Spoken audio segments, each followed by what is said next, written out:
The flight crew knew there was an 80% chance of icing near Buffalo. And 27 minutes after Flight 3407 took off from Newark, another Continental flight aboard the same exact kind of plane took off behind them.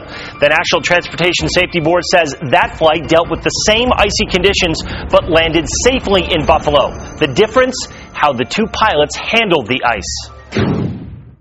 In icy conditions, doomed Flight 3407 on autopilot until the final 26 seconds before crashing, according to the NTSB. Investigators say the commuter plane plunging from 1,150 feet to 350 feet above the ground in just 5 seconds. Everybody comes under the same standard, whether you're turboprop, small jet, big jet, whether you're commuter airline, legacy airline.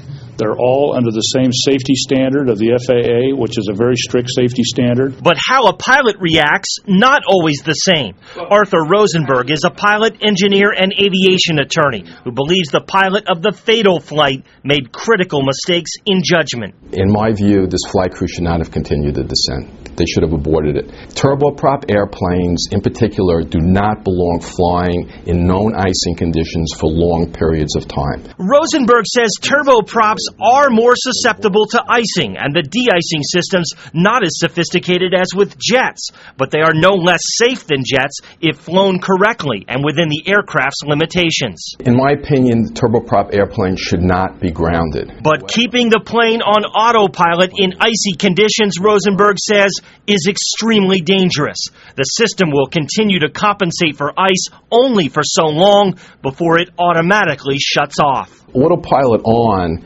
can mask a problem until it becomes too late to rectify.